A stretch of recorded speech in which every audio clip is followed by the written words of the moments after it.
Vamos para a principal notícia da live de hoje. Vou até botar a manchete aqui conosco, aqui para todo mundo que está acompanhando, que é do Metrópolis, e existe de fato a possibilidade do Bolsonaro ficar inelegível para as eleições de 2026. Vamos ver aqui. E também tem a repercussão já dessa matéria, da Manuela Alcântara. Minuta do golpe. Defesa de Bolsonaro quer que o STF mande perícia ao TSE. Os defensores do ex-presidente pedem que seja enviado o resultado dos exames periciais com as digitais encontradas no documento. Vamos ler a matéria. Os advogados de defesa do ex-presidente Jair Bolsonaro pediram ao Tribunal Superior Eleitoral, do TSE, que solicite ao Supremo Tribunal Federal todas as informações relativas aos resultados de perícia feitas na chamada minuta do golpe, encontrada na casa de Anderson Torres. Os defensores do ex-presidente pedem que seja enviado especificamente o resultado dos exames periciais, contendo os nomes das pessoas com digitais em referido documento, e os termos dos depoimentos prestados por Torres no âmbito da ação que pode tornar Jair Bolsonaro inelegível.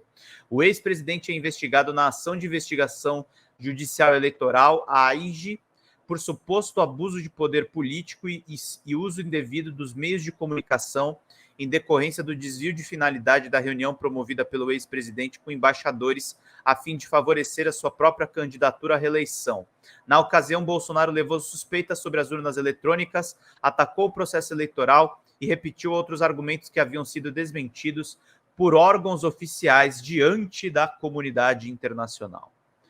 Testemunhas. Os advogados ainda pedem que seja oficiada na delegacia da Polícia Federal em Brasília para envio de informações da autoridade policial contendo o relatório final das investigações, se existente, e os termos de depoimento escolhidos ao longo das investigações. No âmbito da IGE, a proposta pelo Partido Democrático Trabalhista, que é o PDT, na qual a imputação é de que Bolsonaro teria se aproveitado da reunião com os embaixadores para proferir dizeres absolutamente verídicos sobre o sistema eletrônico da votação, os advogados pedem que sejam ouvidas as seguintes testemunhas: o deputado federal Felipe Barros, do PL, o ex-deputado Major Vitor Hugo, do PL, que não se reelegeu, o jornalista Guilherme Fiuza, o jornalista Augusto Nunes e a cientista política Ana Paula Henkel. Ana Paula Henkel, ex-jogadora de vôlei, né? Cientista política é meio piada.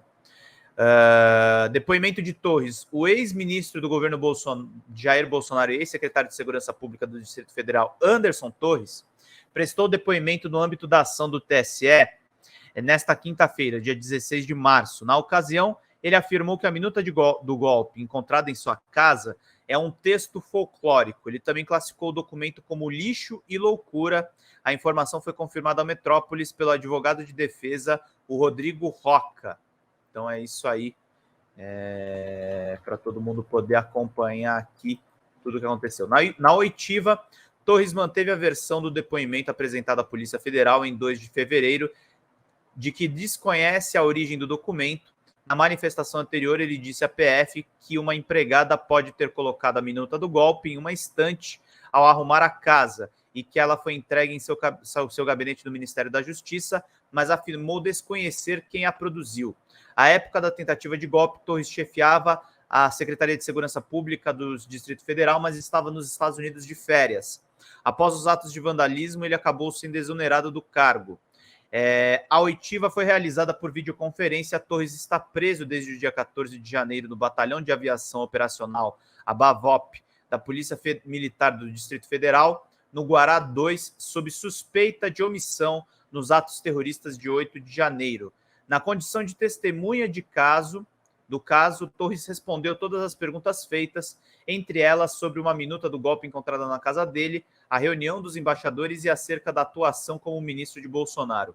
O que dizia a minuta? O texto da minuta golpista dizia que, instalado o estado de defesa no TSE, seria constituída uma comissão de regularidade eleitoral. O grupo seria composto por 8 membros do Ministério de Defesa, inclusive da presidência, 2 membros do Ministério Público Federal, 2 membros da Polícia Federal com cargo de perito criminal federal e 1 membro de cada um dos seguintes órgãos: Senado Federal, Câmara dos Deputados, Tribunal de Contas da União, Advocacia Geral da União e Controladoria Geral da União. O documento citava ainda um suposto restabelecimento da lisura do processo eleitoral, apesar das suspeitas de fraude por Bolsonaro nunca terem sido, nunca terem sido provadas. Repetindo, os defensores do Bolsonaro pedem que seja enviado especificamente o resultado dos exames periciais contendo os nomes de pessoas com digitais em referido documento e os termos dos depoimentos prestados por Torres no âmbito da ação que pode tornar Bolsonaro inelegível. Deixa eu deixar bem claro aqui esse trecho da matéria do Metrópolis. Eu vou deixar até minha carinha um pouquinho maior. O TSE está dizendo que a minuta do golpe e a ação sobre a fala do Bolsonaro negando as eleições e as urnas eletrônicas para embaixadores podem tirá-lo da disputa eleitoral de 2026. O pior presidente do Brasil, nas palavras da Lúcia Fátima, pode ser tirado da corrida, sendo que ele é o maior ativo da direita política atualmente no Brasil. Isso pode mudar muita coisa, gente. Pode enfraquecer muito a direita, além da própria derrota eleitoral. Tem 4 anos para eles formarem uma nova liderança, mas o Bolsonaro está oficialmente enrascado nos tribunais. Não tem só essa ação no TSE, tem outras ações. Então, ele está adiando o retorno dele ao Brasil porque ele está com medo. Bolsonaro está com medo de voltar ao país e ter que encarar a cadeia. Ele tem medo, ele é covarde. Ele não é como o presidente Lula. Ele não é como a média dos políticos brasileiros, inclusive. Tá com medo de ser preso, tá com medo de ficar inelegível, tá com medo de cair em desgraça entre os próprios seguidores dele.